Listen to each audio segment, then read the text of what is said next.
चलिए, very good afternoon. हमारा आज का नया टॉपिक है ऑसिलेटर। इसके पहले हम कर चुके थे एम्पलीफायर। तो सबसे पहले अपन डिस्कस कर लेते हैं कि एक ऑसिलेटर और एक एम्पलीफायर के बीच में क्या डिफरेंस होता है। चलिए देखते हैं। ये है आपका एक ऑसिलेटर, ये है आपका एक एम्पलीफायर सर्किट।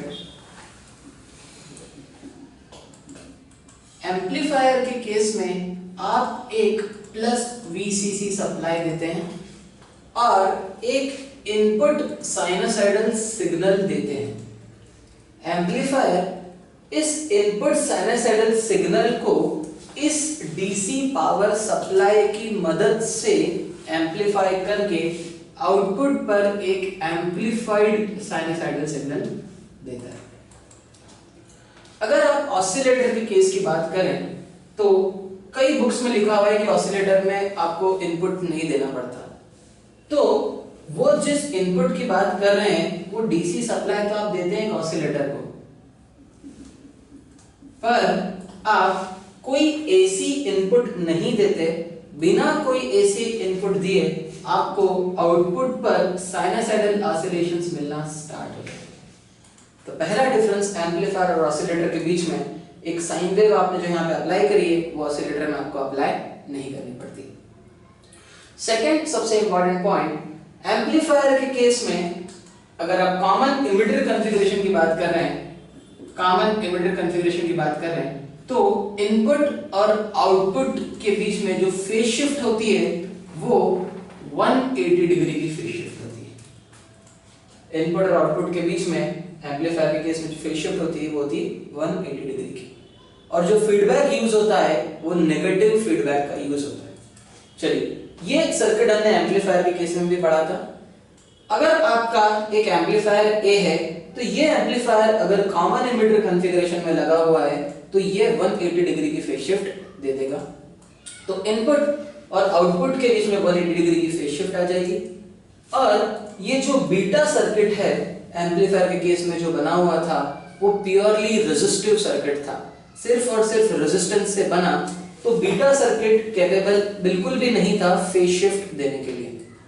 तो इनपुट और आउटपुट के बीच में जो फेज शिफ्ट थी एम्पलीफायर के केस में वो 180 डिग्री की फेज शिफ्ट थी। पर ऑसिलेटर के केस में यूजुअली जो बीटा नेटवर्क होता है वो फ्रीक्वेंसी डिपेंडेंट होता है। It's a frequency dependent parameter. मतलब अब बीटा भी फेज शिफ्ट देना स्टार्ट कर देगा। एक बहुत जनरलाइज स्टेटमेंट है कि जो एम्पलीफायर A है वो 180 डिग्री की फेज शिफ्ट देता है और जो बीटा नेटवर्क है वो भी अप्रॉक्सीमेटली 180 डिग्री की फेज शिफ्ट देता है। तो टोटल इनपुट और आउटपुट के बीच में जो फेज शिफ्ट आती है वो 360 डिग्री की फेज शिफ्ट आती है। अगर आप एम्पलीफायर के केस में बात करें तो amplifier works at negative feedback और oscillator works at positive feedback. Amplifier के केस में 180 डिग्री की फेज शिफ्ट होती है इनपुट और आउटपुट के बीच, जहां पर बीटा इंडिपेंडेंट फैक्टर होता है फ्रीक्वेंसी से, प्योरली रेजिस्टिव नेटवर्क। पर ऑसिलेटर के केस में ये जो बीटा होता है ये फेज शिफ्ट देता है और अप्रॉक्सीमेटली 180 डिग्री की फेज शिफ्ट आप चाहते हैं बीटा नेटवर्क से। चलिए, अब हम इस बरखासन इस पूरा जो मैं एक्सप्लेन कर रहा था एक तरीके से बरखासन क्राइटेरिया था फॉर ऑसिलेटर्स। चलिए, हम इसको डिराइव करते हैं इस एक्सप्रेशन को कि कैसे हम इसको एक ऑसिलेटर बना सकते हैं। चलिए,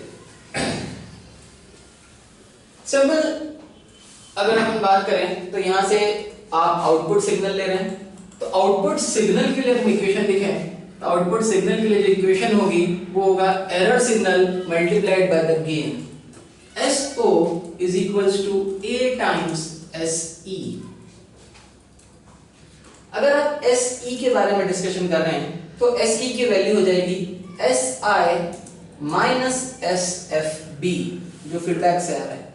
SE is equals to SI minus SFB। SO is equals to A times SI minus SFB। अगर SFB के बारे में बात कर रहे हैं तो SFB की वैल्यू हो जाएगी यहां से SO into beta,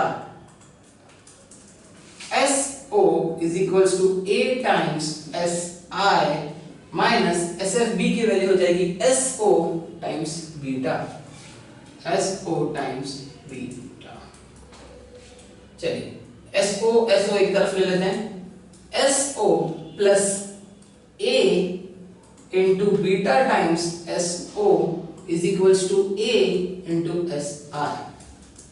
यहां से आप SO output signal upon SI input signal अगर आप कैलकुलेट करें तो SO अपॉन SI आपको मिलेगा A upon 1 plus A beta, A upon 1 plus A beta. अगर आप और यहां पे अगर ध्यान से देखें तो यही एक्सप्रेशन आपको एम्पलीफायर के केस में भी मिल रहा था, A upon 1 plus A beta. पर यहां पे मैं एक चीज और डिफाइन करूं, जो बीटा है वो फ्रीक्वेंसी डिपेंडेंट पैरामीटर है। मैंने आपको बताया 180 डिग्री की फेज शिफ्ट तो ये दे ही रहा था, तब आपको ये जो है ये आउटपुट मिल रहा था। पर बीटा अकेला कैपेबल है 180 डिग्री की फेज शिफ्ट देने में, और 180 डिग्री फेज शिफ्ट का मतलब होता है एक नेगेटिव साइन, एक mathematically negative sign corresponds to 180 degree. अगर आपने बीटा की वैल्यू आपने एग्जैक्ट रखी तो आपको एक्सप्रेशन मिलेगा 1 upon A upon 1 minus A beta. और अगर आप amplifier A, amplification factor A और बीटा के मल्टीप्लिकेशन को किसी तरीके से अगर आपने इसका मैग्नीट्यूड 1 रख दिया, A इंटू बीटा का मॉड अगर आपने किसी तरीके से 1 रख दिया तो आपको मिलेगा 1 minus 1 0 and anything upon 0 is infinite. तो आप ये प्रूव कर सकते हैं कि SO बाय SI की जो वैल्यू आएगी वो इनफाइनाइट आएगी, और SO बाय SI की वैल्यू इनफाइनाइट तभी आ सकती है जब SI की वैल्यू 0 हो। SI की वैल्यू 0 का मतलब होता है कोई इनपुट सिग्नल आपने अप्लाई नहीं करा है। So you can prove that in order to make a circuit an oscillator, the mod of A beta should be equals to 1. The magnitude of A beta should be equals to 1. और जो overall phase shift है input और output के बीच में वो 360 degree की होनी चाहिए। देखिए अगर वैसा रहेगा तब जाके आपको बीटा की वैल्यू -1 मिलेगी और तब आप ये प्रूव कर सकते हैं। So this was called as Barkhasan criteria. Thank you.